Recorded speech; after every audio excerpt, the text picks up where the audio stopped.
कीमती उपहार।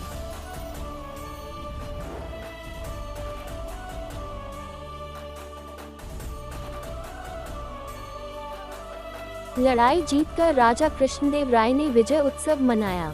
उत्सव की समाप्ति पर राजा ने कहा, लड़ाई की जीत अकेले मेरी जीत नहीं है, मेरे सभी साथियों और सहयोगियों की जीत है।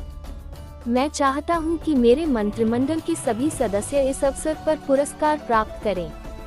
आप सभी लोग अपनी अपनी पसंद का पुरस्कार लें, परंतु एक शर्त है कि सभी को अलग अलग पुरस्कार लेने होंगे।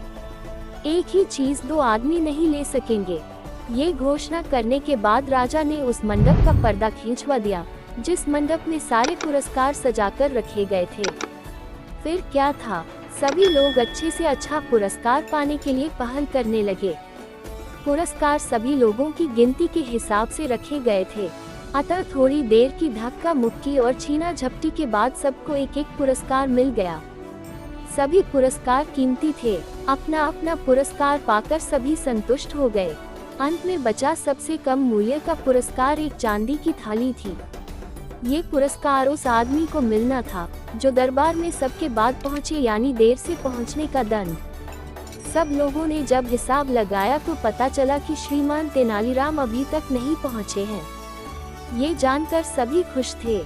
सभी ने सोचा कि इस बेतुके, बेढंगे व सस्ते पुरस्कार को पाते हुए हम सब तेनालीराम को खूब चिल्लाएंगे, बड़ा मजा आएगा। तभी श्रीमान तेनालीराम आ गए।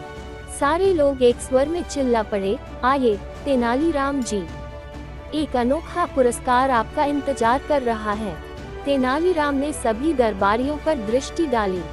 सभी के हाथों में अपने अपने पुरस्कार थे।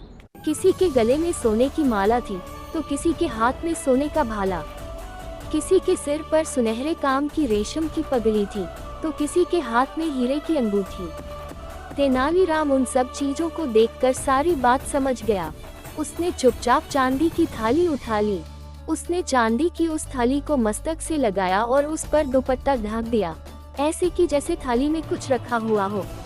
राजा कृष्णदेव राय ने थाली को दुपट्टे से ढकते हुए तेनालीराम को देख लिया। वे बोले, तेनालीराम, थाली को दुपट्टे से इस तरह क्यों ढक रहे हो?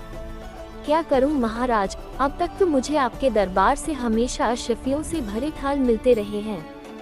ये पहला मौका है कि मुझे चांदी की थाली मिली है। मैं इस थाल को इसलिए दुपट्टे से ढक रहा हूँ ताकि आपकी बात कायम रहे। सब यही समझे कि तेनालीराम को इस बार भी महाराज ने थाली भरकर अशरफियां पुरस्कार में दी हैं। महाराज तेनालीराम की चतुराई भरी बातों से प्रसन्न हो गए। उन्होंने गले से अपना बहुमूल्य हार उतारा और कहा, तेनालीराम, तुम्हारी आज भी खाली नहीं रहेगी।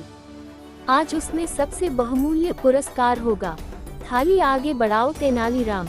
तेनालीराम ने थाली राजा कृष्णदेव राय के आगे कर दी। राजा ने उसमें अपना बहुमूल्य हार डाल दिया। सभी लोग तेनालीराम की बुद्धि का लोहा मान गए। थोड़ी देर पहले जो दरबारी उसका मजाक उड़ा रहे थे, वे सब भीगी बिल्ली बने एक दूसरे का मुंह देख रहे थे, क्योंकि सबसे कीमती पुरस्कार इस बार भी तेनालीराम को ही मिला था।